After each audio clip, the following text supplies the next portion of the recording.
Conversando sobre filosofia, política e artes, tecemos o cotidiano, transmitimos realidades. Olá, esse é o programa Realidades. Eu sou Bárbara Bastos, professora de Administração da Universidade Federal de Pernambuco, e hoje estamos com Ivan Moraes, vereador da cidade do Recife, para conversar sobre transporte público. A gente tem notado muitas reclamações da população atualmente, durante a pandemia, porque o período em que se pede isolamento social é um período em que a gente tem visto a frota de ônibus reduzida e uma lotação maior ainda do que o habitual. E fica muito difícil as pessoas manterem isolamento dentro desse contexto. Somado a isso, a gente acumula problemas históricos no nosso transporte, que são problemas relacionados à falta de mobilidade na nossa cidade. Então, tem muito engarrafamento, os ônibus ficam presos no engarrafamento, os tempos de deslocamento são extremamente elevados. Além disso, a gente tem visto a luta da categoria para manter uma realidade que vinha há muito tempo, que é de ter 2 profissionais em cada ônibus, o motorista e o cobrador, que de um tempo para cá as empresas de ônibus tiraram os cobradores e estão resistindo a cumprir a legislação que pede que seja mantido o segundo profissional. Então a gente hoje vai conversar com o Ivan, que vem trabalhando com esse tema em seu mandato como vereador, desde o mandato anterior e nesse atualmente, para trazer um pouco desse panorama e a gente aprofundar nesse debate. Seja bem-vindo, Ivan. Gostaria de passar a palavra agora para você e queria pedir para você começar se apresentando. Joia, felicidade estar aqui nesse programa, um programa tão importante, dentro de uma rádio tão importante. Eu acredito muito, de coração e há muito tempo, que só a comunicação pública tem capacidade de traduzir a diversidade dos temas que estão na nossa sociedade. A mídia privada ela é movida por interesses privados. E só as rádios públicas, as TVs públicas, jornais públicos que precisam existir podem trazer uma visão independente, uma visão diversa do que precisa ser debatido na cidade. Como você falou, meu nome é Ivan Moraes, eu sou comunicador, com muita alegria, essa é a minha profissão, esse é meu ofício. Trabalho com comunicação há bastante tempo, tanto em veículos impressos, como também produzindo programas de televisão. Enfim, amo rádio, tenho um carinho absurdo pelo meio de comunicação rádio, que é um meio de comunicação que sobrevive e sobreviverá a todas as transformações tecnológicas, mesmo que às vezes ele se disfarce de podcast, ou ele se disfarce de qualquer outro tipo de veículo, de plataforma, mas a velha e boa comunicação falada, né, aquela conversa ao pé do ouvido, que a pessoa, às vezes, dentro do carro, dentro do ônibus, lavando os pratos, ela consegue, ao mesmo tempo, ouvir uma música, ouvir um debate, ouvir uma entrevista. Enfim, tenho na comunicação um caminho de vida, digamos assim, esse caminho que me trouxe hoje até a política, porque compreendia já há bastante tempo que não tem como a gente ter democracia se a gente não tem democracia também no direito à voz, no direito à participação, no direito a debater, e não apenas a liberdade de expressão como direito negativo, como liberdade pura, que você se limita ao seu próprio corpo para poder exercê-la. Mas a comunicação vai além da liberdade, a comunicação é um direito que demanda políticas específicas, como, por exemplo, a gente poder ter rádios, TVs e outros meios de comunicação para que a gente possa debater. Hoje eu estou vereador do Recife, estou no meu 2º mandato, tenho nos direitos humanos minhas pautas prioritárias e a gente tem dialogado muito com a necessidade de a gente ter um sistema, de fato, público de transporte.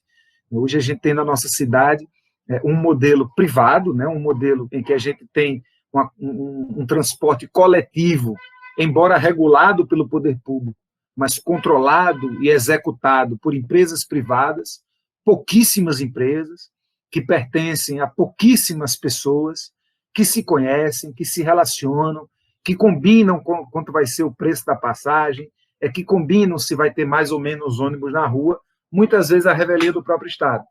Então, que massa, que bacana, que fantástico que a gente está conversando aqui hoje na rádio pública, com a universidade dialogando e a gente podendo falar um pouco sobre os desafios do que é se transportar e se locomover numa cidade como Recife, uma cidade com tantas oportunidades, mas também com tanto conservadorismo, no pior sentido da palavra. Acho que há coisas que a gente precisa conservar, nossas tradições, nossa identidade, mas há coisas que a gente precisa superar. Uma delas é a forma autoritária com que as políticas públicas no nosso estado e na nossa cidade, muitas vezes, são determinadas, e acredito que na discussão sobre transporte coletivo, falta de democracia fica muito explícita. Haja vista que são poucas empresas, de poucas famílias, muitas delas com os pés e as mãos na política, muitas vezes com muito mais autoridade do que o próprio Estado.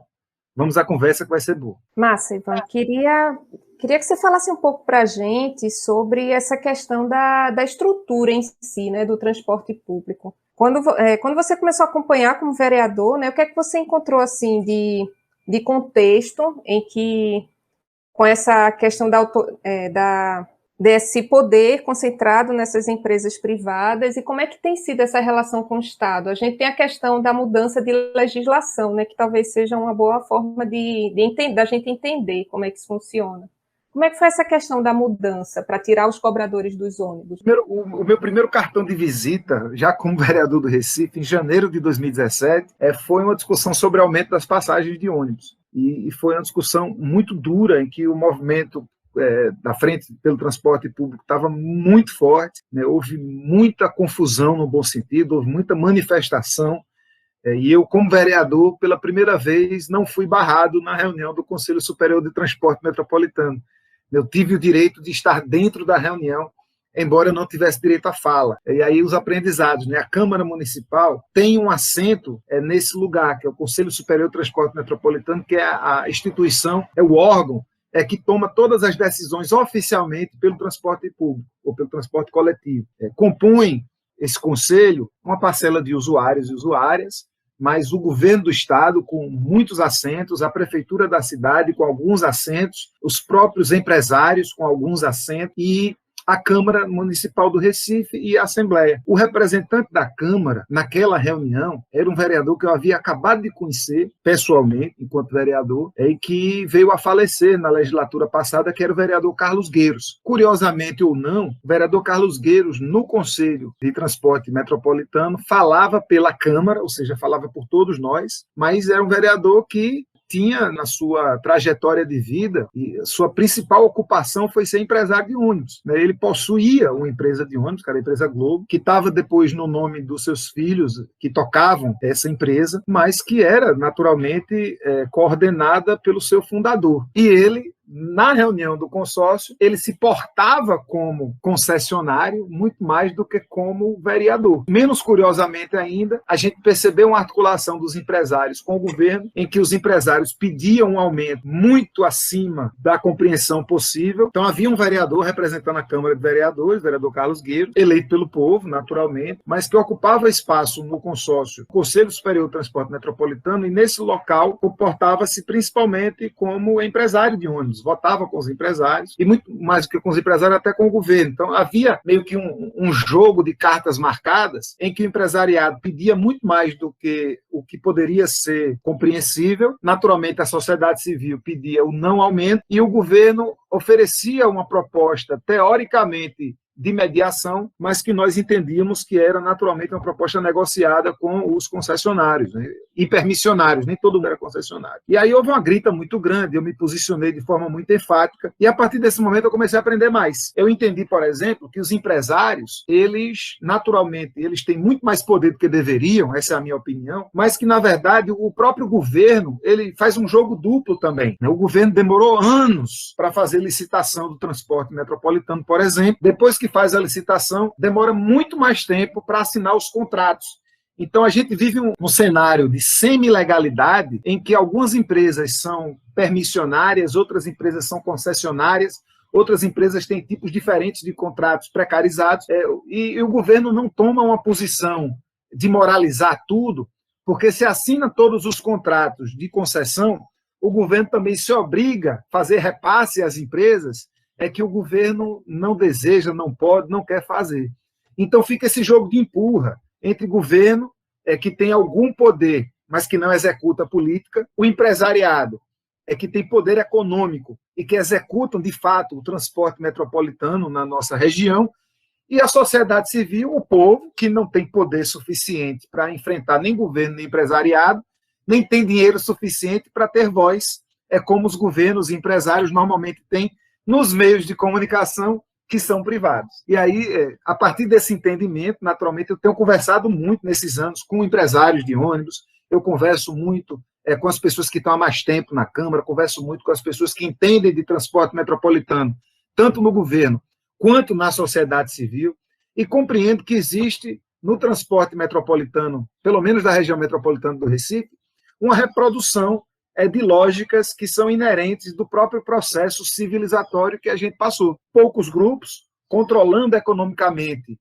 um determinado segmento do mercado, que não é mercado, que deveria ser um segmento regulado ou executado diretamente pelo poder público por se tratar de um direito humano, mas que, na prática, a entrega, a concessão desse direito, a devolutiva, a garantia desse direito, passa por questões de poder econômico e passa sempre pelo conforto, que aparentemente é a prioridade absoluta do Estado, que é o conforto do empresariado, que executa a política através das suas empresas. Mais na frente, travamos uma luta muito grande contra o fim dos cobradores, que na prática é o que aconteceu. Essa luta da gente começou até antes da pandemia, vou fazer aqui um histórico bem breve, depois a gente pode entrar nos detalhes.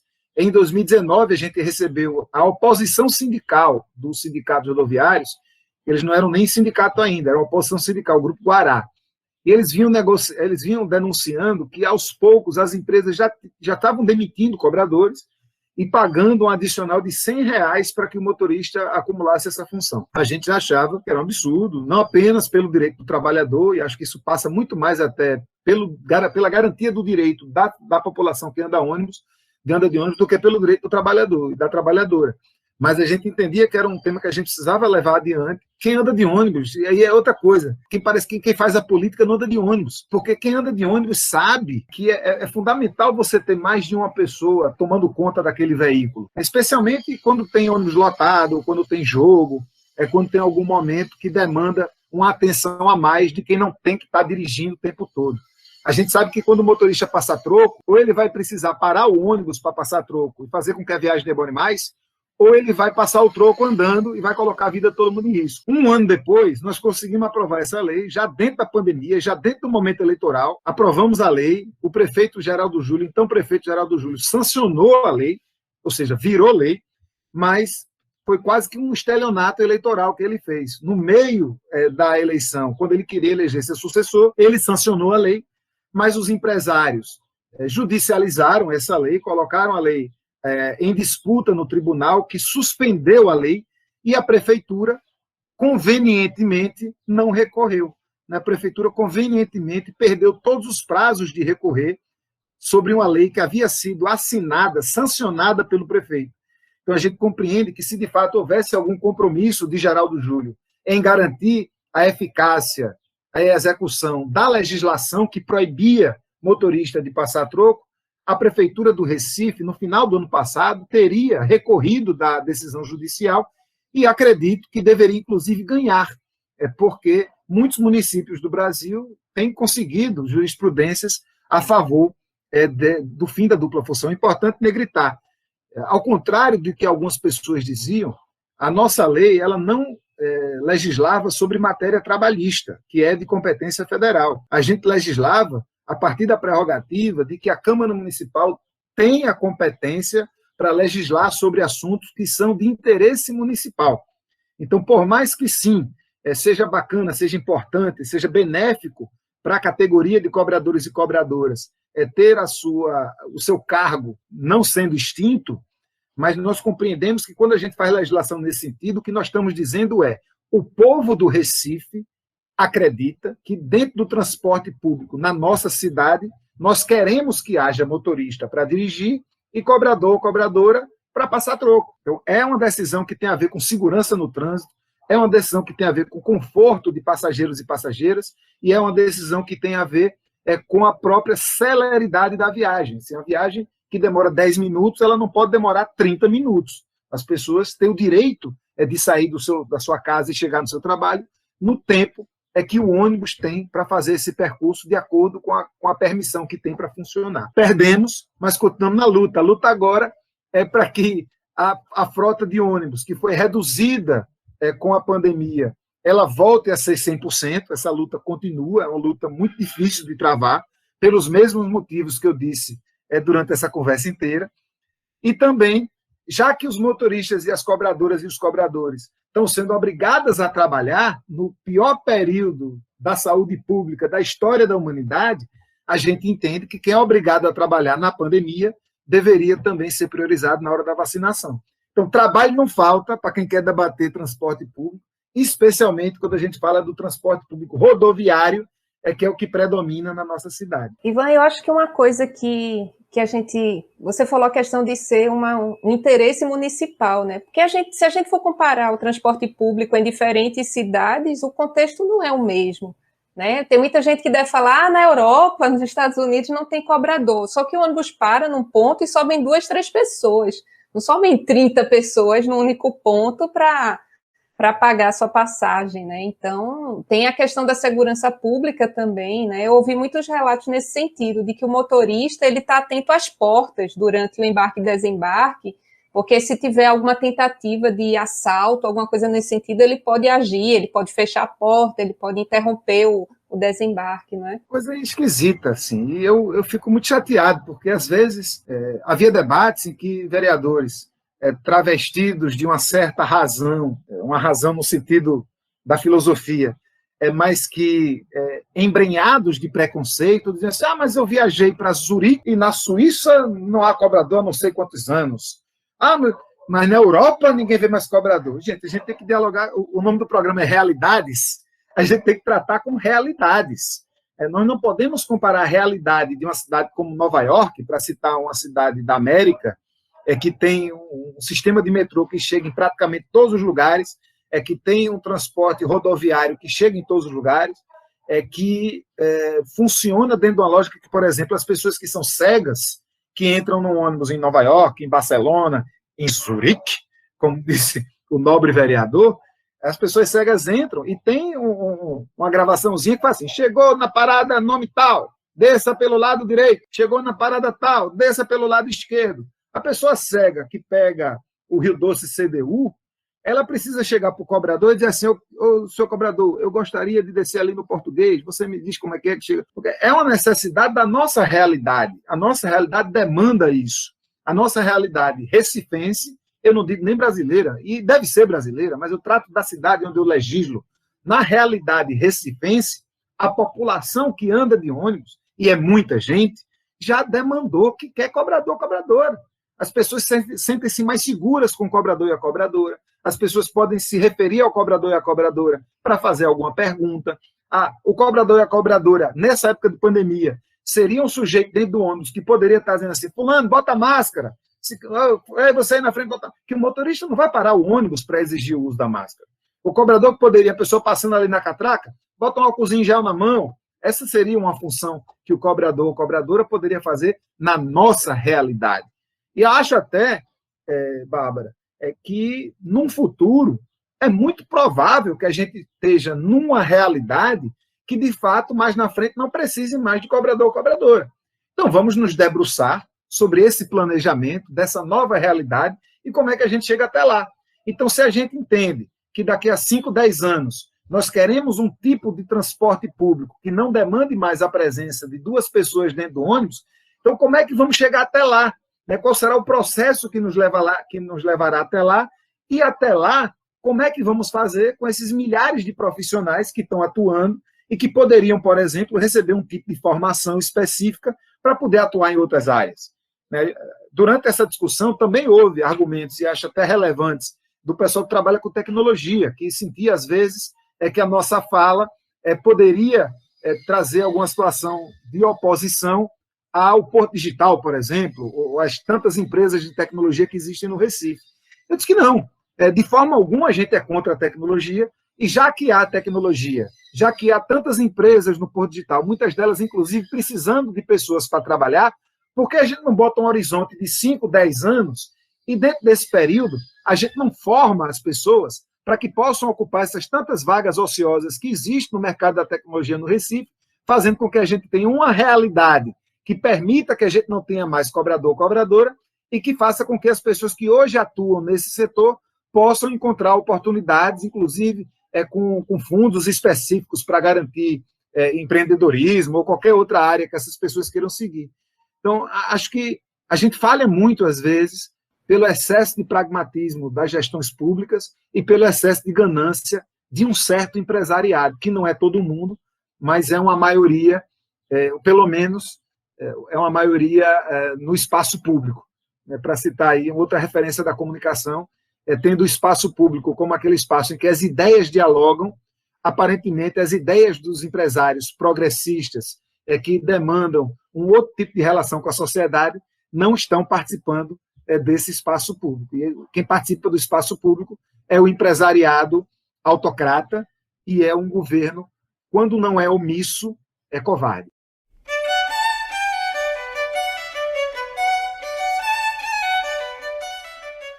Em breve seguiremos tecendo realidades.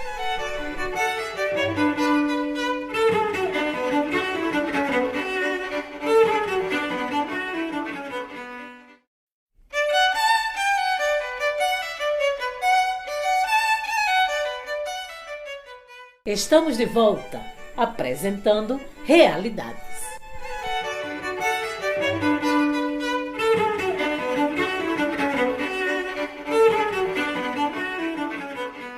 Realidades com o vereador Ivan Moraes conversando sobre transporte público. Ivan, como é que a gente pode pensar o problema do transporte público dentro de um contexto mais amplo de mobilidade da cidade do Recife? Como é que você vê outros aspectos que a gente deve considerar nesse debate? Muitos aspectos. Primeiro, vamos tentar trazer algumas definições do que é esse direito você falou, direito de ir e vir, né? A gente primeiro começa falando de uma liberdade. Assim, eu gosto muito de fazer essa referência de como surgem essas noções.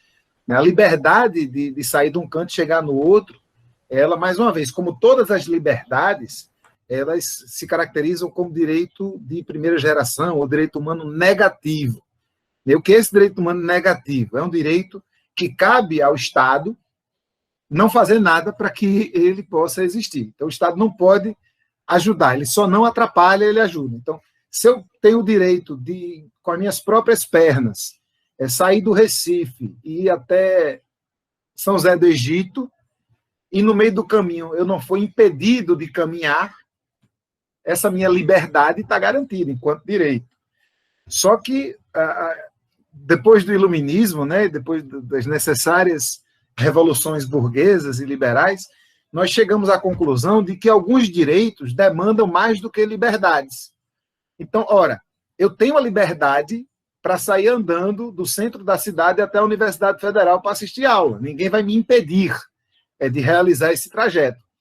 Mas nós compreendemos hoje, décadas depois de discussão sobre direitos humanos, talvez até mais de século depois das primeiras discussões sobre direitos humanos, que não me basta, especialmente no ambiente urbano, a liberdade de pegar meus 2 pezinhos, se eu tiver 2 pezinhos, pode ser que eu não tenha, de me locomover pela cidade. É preciso que o ente público, ou seja, o Estado, seja a prefeitura, seja o governo, no caso do município, prefeitura, que é que tem a tarefa de regular o transporte urbano, me dê condições, ou seja, me dê o direito, me dê as políticas necessárias para que eu possa me locomover.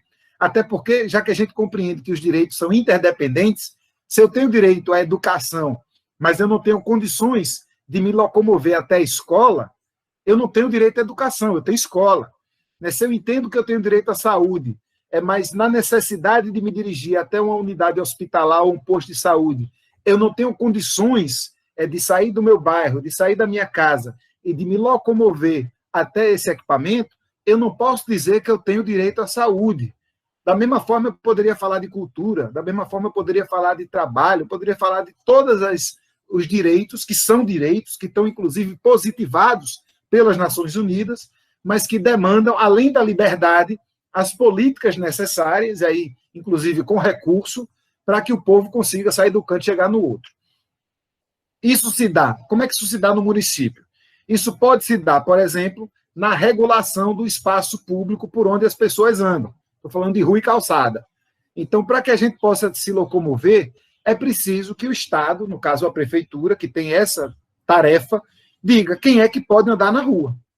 Parece uma coisa simples, mas é uma tarefa. Por que é uma tarefa? Porque se a gente deixa apenas a liberdade acontecer, a gente vai fazer com que se reproduza a lógica do capital, a lógica de quem tem mais direito. E é o que acontece. Se a gente traz a rua como elemento de ilustração, e acho que isso é uma bela metáfora para todas as outras políticas. A rua, tirando a calçada, a rua por onde andam majoritariamente os carros, né, ela é limitada, a rua não é infinita, só cabe X carros, motos, bicicletas, ônibus naquela rua. E a gente percebe, através do olhar e de estudos da universidade, que cerca de 80% da rua ela é utilizada por carros privados, carros de pessoas físicas que adquirem seu automóvel.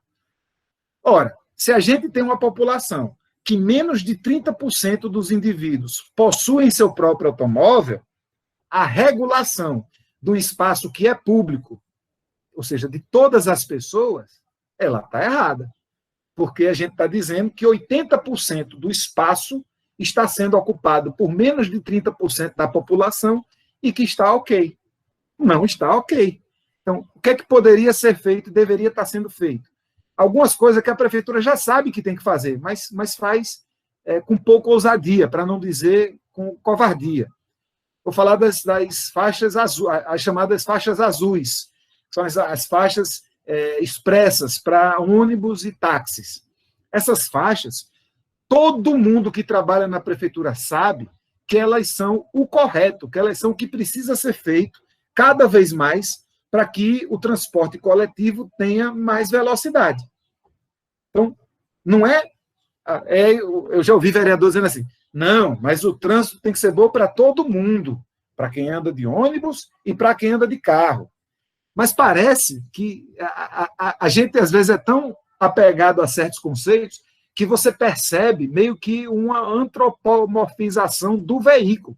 É como se precisasse ser bom para o indivíduo carro e para o indivíduo ônibus. Mas não há indivíduo carro e indivíduo ônibus. Há pessoas.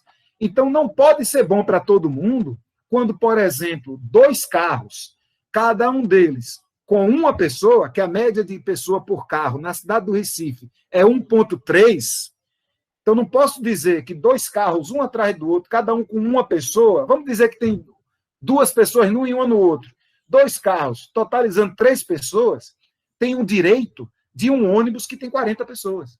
Então não faz o menor sentido. E não é porque a prefeitura não sabe disso, a prefeitura sabe, a CTTU sabe, os técnicos e técnicas sabem, os políticos sabem, todo mundo sabe. Agora, o prefeito não quer confusão com quem anda de carro, porque quem anda de carro paga a campanha dele, quem anda de carro patrocina o partido dele, quem anda de carro garante a base de sustentação política dele. Então, ele não se mete. Ao mesmo tempo, bicicleta. Né? O prefeito sabe, eu imagino que ele saiba, porque ele é prefeito da cidade, né? Eu não posso achar que ele não sabe, que a prefeitura, de uma gestão que era do partido dele, gastou milhões de reais em 2013 para fazer um amplo processo de consulta para criar um plano diretor cicloviário. Então, existe, desde 2013, com o dinheiro da prefeitura, do PSB, um plano que contou com a participação da sociedade civil, que diz rigorosamente por onde é que tem que andar as ciclovias na cidade do Recife. Diz, inclusive, quais são as metas desse plano, até quando ele tem que ter a quilometragem a que ele se refere. Então, é um plano bastante completo, é um plano que contou com a participação de muita gente, muitos técnicos, técnicas, enfim, um plano que foi feito no tempo ainda do governo de Eduardo Campos. Veja que não é de hoje esse plano. E aí chega o prefeito hoje e diz assim, gente, vocês me dão dicas de onde eu posso fazer ciclovia? A dica você já tem, prefeito, está na sua mesa, abra a gaveta, tem um plano diretor cicloviário, implemente. Foi a gestão do antecessor dele, Geraldo Júlio, que demorou e não mandou para a Câmara o plano de mobilidade da cidade do Recife. Porque tem que ter um plano de mobilidade que, inclusive, faz com que... O Recife perdeu dinheiro, Bárbara, porque com o plano de mobilidade é pré-requisito para você obter alguns recursos federais para poder implementá-lo. E aí Recife não cria o plano, a Câmara não consegue votar o plano, e a prefeitura fica sem esse recurso. Então, já existe um plano diretor cicloviário que precisa ser implementado e que está muito atrasado, não é pouco atrasado. Esse plano prevê, por exemplo, que haja ciclofaixas e ciclovias nas principais rotas da cidade, então, Caxangá, Abdias de Carvalho, Agamenon Magalhães, Avenida Norte, Rosa e Silva, todas essas vias já deveriam ter suas ciclofaixas, e quem anda de bicicleta, como eu ando, por exemplo, na Caxangá, você percebe que já existe meio que uma ciclofaixa natural, basta pintar. Não é muito caro fazer isso. A gente observou um estudo feito da Amiciclo no ano passado, que entendia que no período de pandemia a prefeitura deveria priorizar o transporte cicloviário, e a gente concorda, porque não tem transporte mais seguro hoje, diante da pandemia, do que bicicleta. Na bicicleta você não aglomera, na bicicleta você tem ganho cardiorrespiratório, na bicicleta você perde peso, na bicicleta você não entra em contato com o coronavírus.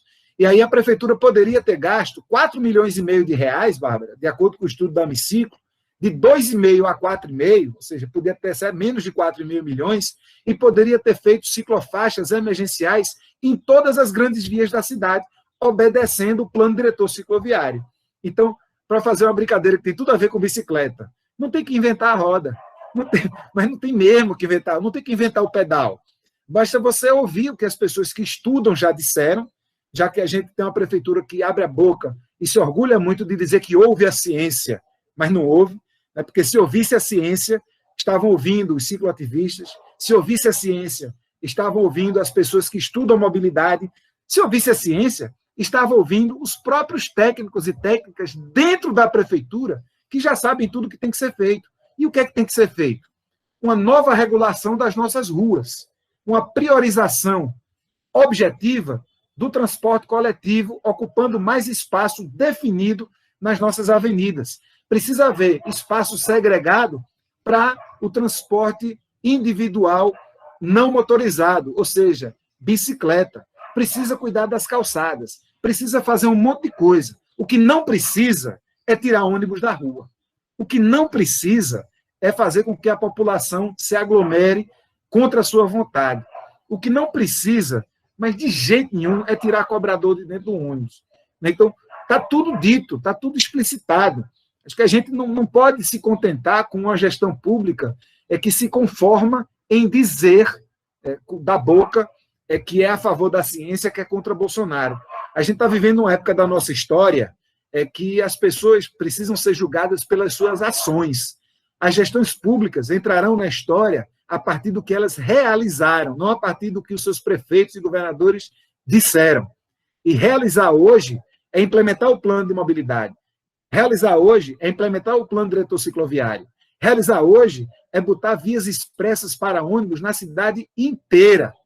É regular o espaço público de modo a equalizar as diferenças entre quem tem carro e quem não tem carro anda de ônibus. Quem tem carro tem todo o direito de, dentro do seu carro, para onde quiser, ligar o ar-condicionado, ouvir música, ou ligar na Rádio Paulo Freire e ouvir o programa Realidades enquanto vai para um canto para o outro, ou ligar a Rádio Universitária FM, ou ligar uma rádio de música que queira ouvir dentro do carro.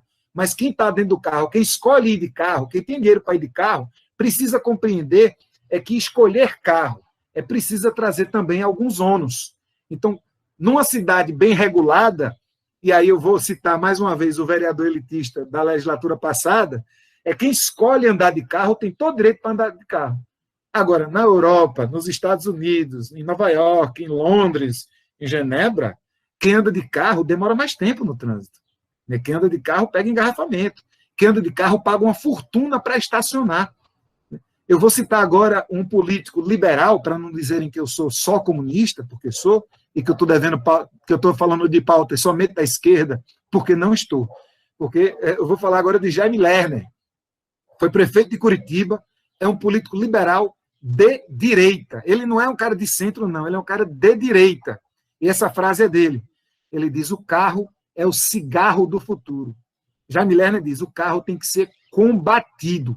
Não é um comunista que está dizendo isso, que está reproduzindo. Eu estou reproduzindo, não estou dizendo. Né? Não é um radical que está dizendo isso. Quem está dizendo isso é um liberal que foi gestor de uma grande cidade brasileira, de uma grande capital brasileira. É um homem que se identifica como um homem de direita. Então, não é uma pauta de esquerda, não é uma pauta do comunismo, não é uma pauta, enfim, de toda essa polarização que querem trazer como se fosse uma coisa má. Eu acho que é uma pauta civilizatória, é uma pauta de quem quer viver num mundo em que tenha direito de sair de um canto e chegar no outro. O transporte individual, motorizado, ele precisa ser regulado. Eu não vou nem dizer que ele tem que ser combatido como este político que eu citei, que é de direita, disse, por mais que muita gente concorde. Eu acho que talvez a gente não tenha nem conjuntura para dizer que vamos combater o carro, mas o carro tem que ser regulado.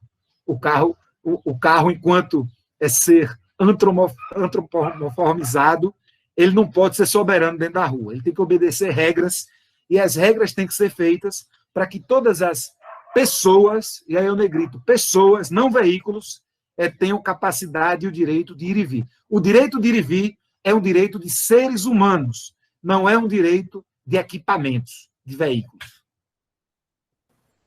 É muito interessante você dizer isso, Ivan, porque parece que a dependência do carro se tornou tão grande que as pessoas esquecem que elas podem usar outros meios de transporte, né? E quem defende essas políticas que priorizam o carro, elas falam como se fosse assim, como se o usuário de carro fosse uma situação congelada e impossível de mudar.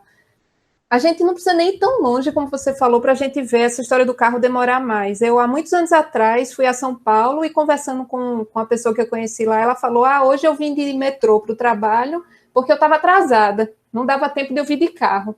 E eu, moradora de Recife, fiquei espantada com aquilo, porque em Recife ainda é o contrário, injustamente, né? A questão é que o carro não está disponível para todos, enquanto o transporte público, sim.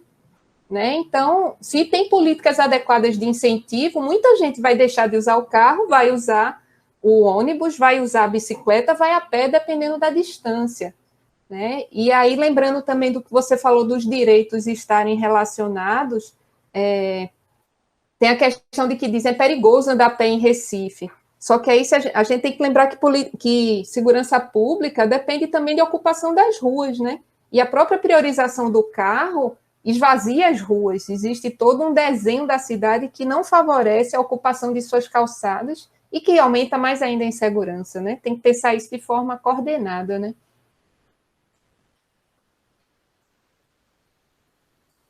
É isso, demorei para apertar o botão no microfone.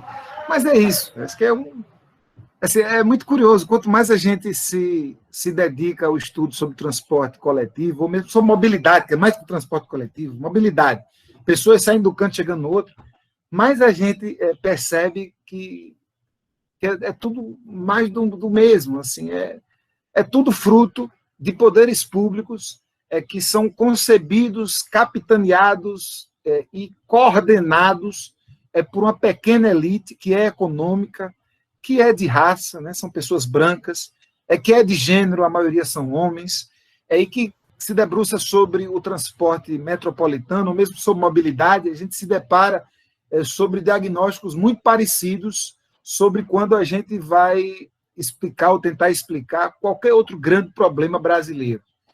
Você tem, mais uma vez, governos capitaneados, organizados e que servem a uma quantidade muito pequena de pessoas, via de regra, pessoas ricas, via de regra, pessoas brancas, via de regra, pessoas homens, cisgêneras, via de regra, pessoas que têm determinadas profissões, que vivem em determinados bairros, falando aqui no Recife, que estudaram em algumas escolas, que fizeram determinadas universidades, que se relacionam enquanto famílias, meio que quase como um sistema de castas.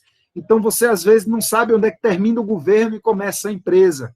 Você vê aí pessoas que, às vezes, são consultoras da Urbana, que é o sindicato dos ônibus, e aí, amanhã, vai ser secretário de mobilidade da Prefeitura do Recife, aí, depois de amanhã, muda a gestão, aí pode ser que ele vá trabalhar numa empresa específica, aí pode ser que amanhã mude a gestão, aí ele vai assumir um cargo numa outra secretaria, talvez do governo dessa vez, e aí você vê as mesmas pessoas tomando decisões que afetam a maioria da população, e o que mais impressiona, que acho que é o que mais chama a atenção e deveria chamar a atenção de você que está ouvindo esse programa de rádio aí, procurando encontrar aí uma coisa para se apegar.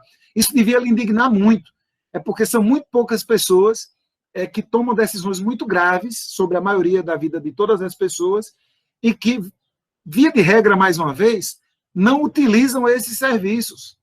Veja que coisa curiosa da nossa elite política e econômica. A nossa elite política, econômica e patriarcal. São pessoas que têm a prerrogativa legal de gerir e regular os direitos de todo mundo, mas que, na prática, no dia a dia, são pessoas que, por viverem no topo da pirâmide, por fazerem parte de uma elite política e econômica, não usufruem dos direitos que são regulados por eles, porque eles têm condições, eu estou falando só no masculino, eles têm condições de adquirir o próprio conforto. Então, quem regula, por exemplo, como é que vai ser garantida a atenção básica da saúde, para dizer um outro exemplo de um direito que não é cumprido, que Recife não tem nem 60%. Veja que informação, Bárbara, que eu não tinha antes de me tornar vereador. No Recife, menos de 60% do nosso território é área coberta da atenção básica. Isso quer dizer o quê? Agente comunitário de saúde, endemias, posto de saúde, unidade de saúde da família. No mínimo, os prefeitos que passaram pelo Recife não precisam ir para o posto. Então, eles não sabem o que é você ter que acordar cedo para pegar uma ficha. Então, não tem como fazer uma boa gestão sobre o que você não conhece. Os cabas não andam de ônibus, não sabe pegar um ônibus. Não sabe. Se disser, sai daqui, vai não sei para onde ônibus, vai ter que abrir aplicativo, porque não sabe andar de ônibus. Não anda, não convive com as pessoas. Né? É uma classe política familiar, e eu não estou falando somente do prefeito, eu quero deixar isso muito negritado, eu estou falando da tradição política brasileira, eu não estou falando de uma pessoa, mas de cargos que passam de pai para filho, de pai para filha, de parente para parente, que faz com que essa casta, que é uma casta, ela determine como as pessoas vão ter acesso a direitos de uma forma que ela não participa, ela não sente, não sabe. Né? Como é que você pode resolver isso? Não tem como, a partir do momento em que essas pessoas permanecem nesses lugares. Né? Você ganha um mandato do seu pai, você ganha um mandato do seu tio, você ganha um mandato da sua família e você vai lá tomar conta da lojinha que lhe foi garantida por uma descendência hereditária, mas você, em tempo nenhum, você vive como pessoa comum, você não entra na fila do ônibus, sabe? Você não corre atrás do ônibus que queimou a parada, você não se aperreia porque não conseguiu pegar a ficha do posto de saúde, porque você não conseguiu marcar consulta, ou porque você não conseguiu matricular seu filho na escola, porque hoje é pela internet, e aí a maioria da população não tem acesso à banda larga, e está passando todo tipo de perrengue possível. Eu acho que, meio que para finalizar essa resposta que ficou grande, sempre que eu olho para o sistema de transporte metropolitano, me vem à cabeça todas essas conexões, porque é um retrato muito bem tirado da nossa realidade, a forma com que as pessoas se locomovem. E isso está arraigado na nossa população de uma forma tão grotesca e tão profunda, que é muito difícil você desconstruir. Vou terminar com uma historinha. Você sabe que eu me locomovo prioritariamente de bicicleta. Eu pego o ônibus algumas vezes e ando de carro quando eu estou com mais pessoas que eu preciso levar coisas, enfim. Quando eu tenho muitos deslocamentos longos no mesmo dia, eu vou de carro. Não tenho carro, não possuo carro, vou nos carros das pessoas que eu conheço, das pessoas que compõem nossa equipe. Mas sempre me locomovi prioritariamente de bicicleta e não tenho carro, até hoje não tenho carro. Quando eu me elegi vereador, o companheiro que era zelador do prédio onde eu morava, ele me viu saindo, me deu os parabéns, e a primeira coisa que ele disse, agora vai comprar um carro, né? Aí eu disse, não, companheiro, eu vou continuar andando de bicicleta. Aí ele achou que eu estava brincando. Não, mas agora não é possível. Com salário de vereador, você vai poder comprar um carro. Eu disse, eu não vou comprar carro, não me interessa comprar carro. Acho ótimo quem pode comprar carro, quem quiser comprar carro. Agora eu não quero andar de carro. Eu prefiro andar de bicicleta, eu acho mais confortável andar de bicicleta, acho mais seguro andar de bicicleta, né? Fico mais feliz andando de bicicleta e vou continuar andando de bicicleta. Né? E quem achar que... Mas é doido isso, achar que já que você ascendeu, em tese, né, eu ascendi, eu me tornei vereador, Então, era uma prerrogativa da ascensão social você adquirir um veículo. Aquelas pessoas que andam de ônibus todo dia, eu não vejo a hora de eu conseguir comprar meu carro e não precisar mais pegar ônibus. Enquanto a conversa poderia ser, eu não vejo a hora de um ônibus ser bom. Eu não vejo a hora de eu andar de ônibus com tranquilidade. Eu não vejo a hora de eu andar de ônibus com segurança. Contaram essa história tantas vezes para a gente que a gente acabou acreditando. É como se não houvesse felicidade dentro de um ônibus. Mas é muito possível ser feliz andando de ônibus. O mundo inteiro civilizado anda de ônibus e é feliz. Não é símbolo de riqueza cada indivíduo num determinado país andar de carro.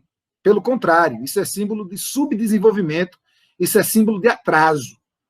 Porque o futuro não anda de carro. O futuro respeita o meio ambiente. O futuro respeita o planeta. Estamos conversando com Ivan Moraes sobre transporte público. Vamos para um rápido intervalo e voltamos já.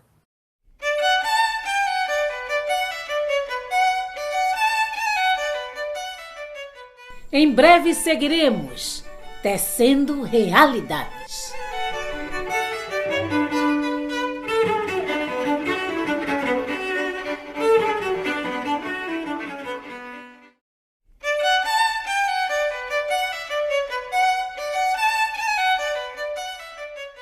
Estamos de volta, apresentando Realidades.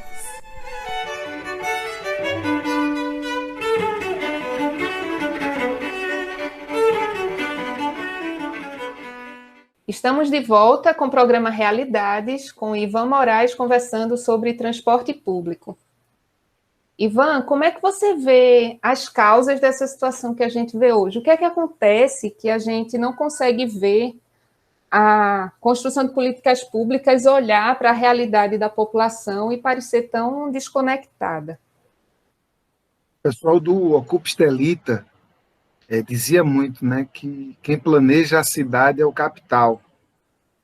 E eu tenho a impressão que hoje nós somos o resultado disso. Quem define que uma rua vai ser aberta?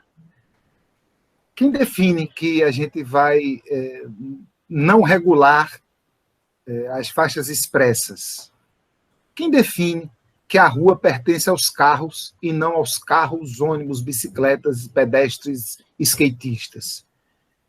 A mesma galera, assim, a mesma turma que às vezes está no governo, às vezes está na empresa, às vezes toma conta da empresa do pai, às vezes vai para a política para defender os interesses da empresa do pai. Isso é muito recorrente e isso não acabou. Bárbara, deixa eu contar uma história para o pessoal que está ouvindo o programa Realidades e diz respeito a uma comunidade lá na Ibiribeira, a comunidade Nossa Senhora de Fátima. É uma vila de algumas dezenas de casas que fica adjacente ao terreno da Ferreira Costa.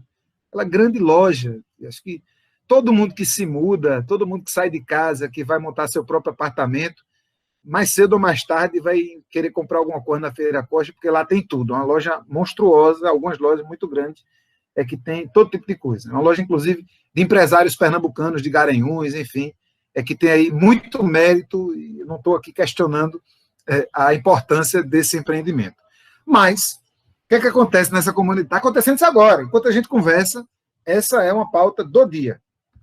A prefeitura ela está querendo construir uma extensão de uma rua, a Rua Jupi, uma extensão da rua, passando por dentro de um terreno que pertence à igreja, né, tem uma igreja lá, pertence à arquidiocese, passando por cima de um pedaço de um terreno que pertence à igreja, de um estacionamento que pertence à igreja, de um salão paroquial que pertence à igreja e de uma lanchonete que pertence a uma pessoa dessa comunidade, uma senhora de idade, que tem sua renda do aluguel dessa lanchonete. Então, ela vive disso. Sem isso, ela não tem renda. E isso é adjacente a essa comunidade de 40 casas, que é uma comunidade em que não passa carro praticamente. É uma vilazinha de rua, com cerca de 40 moradias, talvez um pouco mais.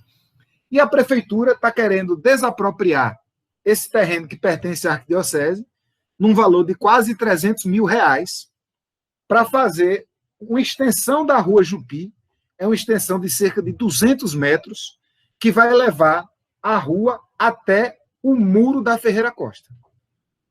Ou seja, é uma rua que sai de um canto e que chegava até o estacionamento da igreja, e a prefeitura quer tirar o estacionamento da igreja, tirar a lanchonete, tirar o salão paroquial e fazer com que a rua chegue até o muro da Ferreira Costa.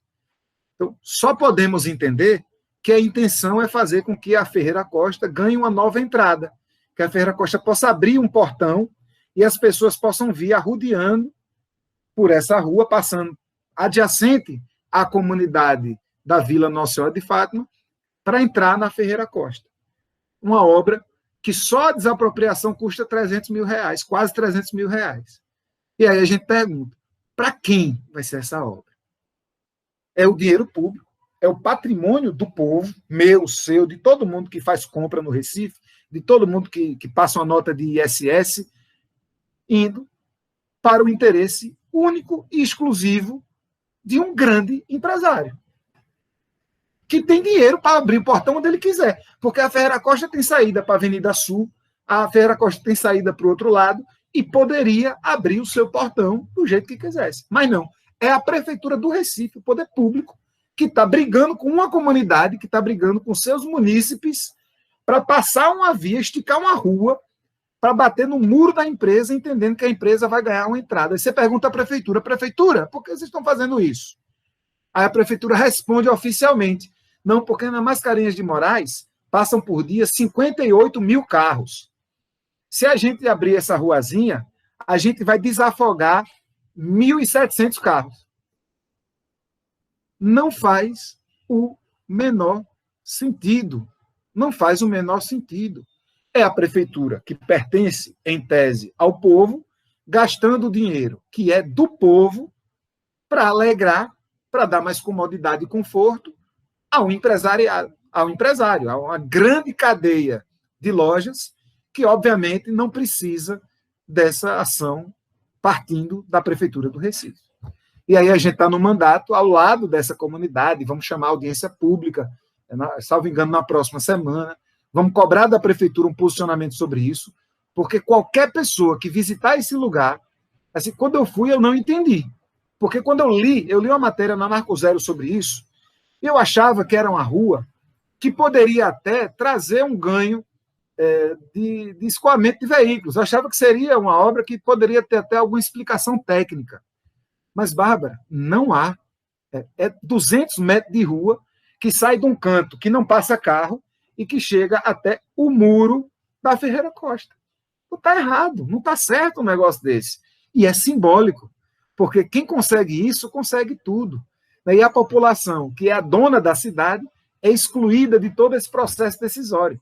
Então, isso serve para exemplificar o que acontece na cidade toda. Então, por que é que não tem faixa expressa de ônibus na cidade toda? Ora, quando teve vereador que fez uma comissão para dizer que a faixa do Antônio de Góes é ruim. E eu fui lá, eu disse, não, vou para essa comissão.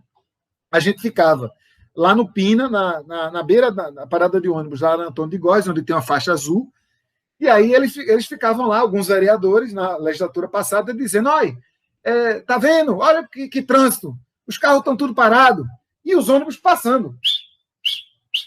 Eu fazia, vereador, não conte os carros, não. Conte as pessoas. Veja quantas pessoas estão passando dentro dos ônibus e veja quantas pessoas estão paradas dentro do carro.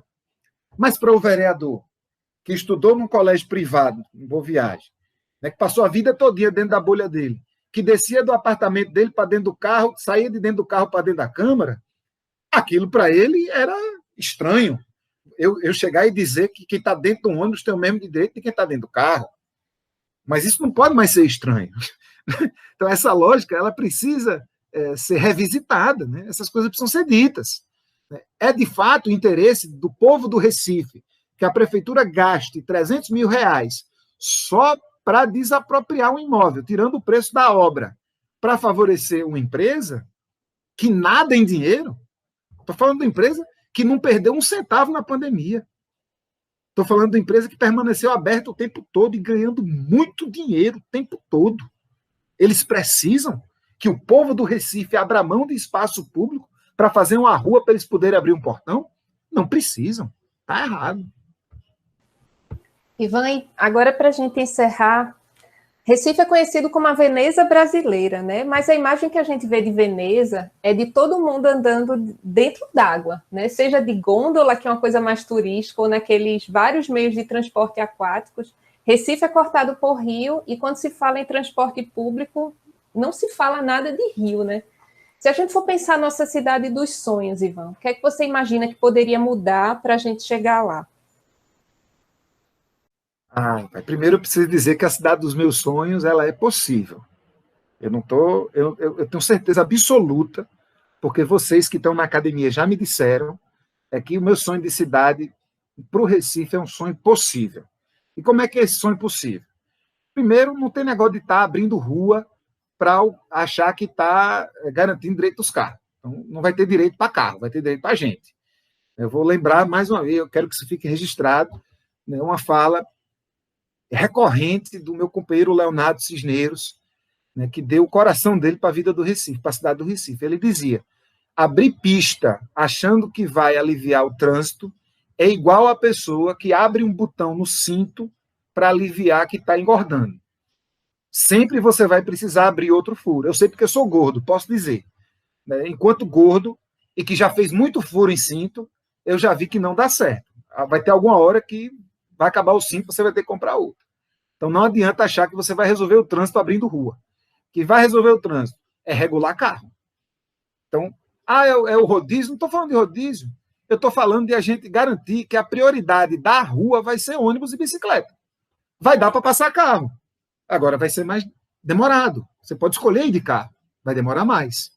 E acho que a gente precisa dar atenção aos nossos rios também. Agora, a gente não pode romantizar e achar que eu já ouvi gente dizendo assim, não, vamos fazer, então, a solução para o transporte do Recife é botar um bocado de catamarã dentro do rio, e aí a gente vai ter as rotas fluviais, saindo de Apipuco, chegando no centro da cidade. Duas coisas. Primeiro, todos os estudos de viabilidade que já foram feitos sobre a opção de transporte fluvial como alternativa de transporte público não estão dando certo. Porque, só para começar, tem um negócio de atracar.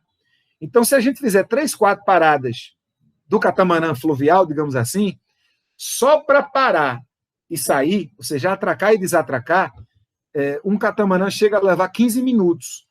Então, não é uma alternativa você sair de Apipucos de barco para o centro da cidade, entendendo que só para atracar e desatracar, cada parada que você parar vai demorar 15 minutos. Então, não é viável desse ponto de vista. Desse ponto de vista. Agora, é importante a gente lembrar, os nossos rios, eles são navegáveis. Eles são mais do que navegáveis. Eles estão sendo navegados. Nós temos no Recife pelo menos 11 comunidades pesqueiras que utilizam muito as pequenas embarcações para transportar pessoas. Então, se você vai na Ilha de Deus, no Bode, em Santa Amaro, ali no Espaciência, na Ponte do Limoeiro, na própria Brasília Teimosa, você vai ver um contingente muito grande de pessoas que tem seus barcos, suas pequenas embarcações, e que utiliza, de fato, suas pequenas embarcações para transportar. Então, é preciso que a gente pare de dizer que o rio vai ser alternativa de transporte de massa, porque não vai ser, mas que a gente entenda que o rio precisa de vida e precisa de cuidado, e que essas pessoas que utilizam pequenas embarcações precisam ter no rio uma plataforma saudável para elas se transportarem, e que, inclusive, esse tipo de transporte, as pequenas embarcações fluviais, elas podem muito bem ser incentivadas. Imagina, nas margens do rio, de um lado e de outro, do rio Capibaribe, a partir até dessa iniciativa do Parque Capibaribe, que é da Universidade Federal, que foi patrocinado pela Prefeitura, imagina pontos de atracamento por todo o rio, em que pequenas embarcações possam ser estacionadas. Eu vejo imediatamente a população de Apipucos, de Casa Forte, de São Martim, de Monsenhor Fabrício, da Iputinga, da Torre, de Santa Luzia, pensando até que pode adquirir um veículo, barco, que custa R$2.000, se comprar o motor custa mais a mesma coisa, pode financiar, e você ter pessoas, famílias, que decidam, ao invés de comprar uma moto, ao invés de comprar um carro, comprar um barquinho, fazer o curso, tirar uma carteira de quem pode navegar, né, e utilizar seu pequeno barquinho para ir para o colégio, para ir para o trabalho, para ir para o centro da cidade, para fazer suas coisas. Eu acho isso muito possível. Então, a cidade do meu sonho tem muita regulamentação para carro, tem via expressa para ônibus, tem o plano diretor cicloviário implementado e tem o rio saudável para que mais pessoas se interessem em navegar com seus barquinhos. Eu acho que ia ser legal. Ivan, muito obrigada pela conversa. Obrigada a todos os ouvintes que nos acompanharam. Tem muita coisa para se fazer, né? É muito importante todo mundo se engajar. Se você quiser dar algum recado final de como acompanhar seu trabalho e como acompanhar essa luta. Eu agradeço, Bárbara. Valeu pela escuta, valeu pelo convite.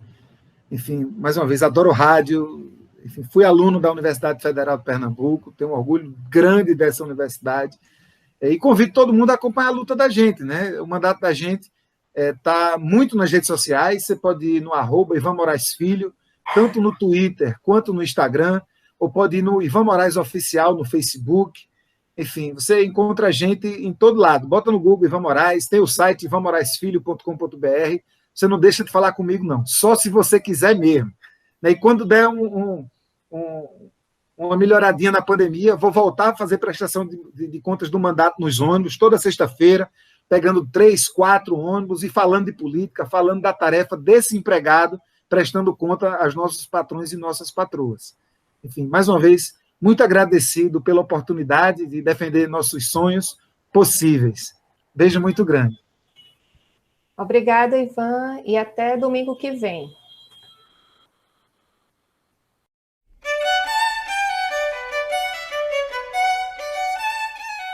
Acabamos de ouvir Realidades. Oferecimento Proeste, UFPE.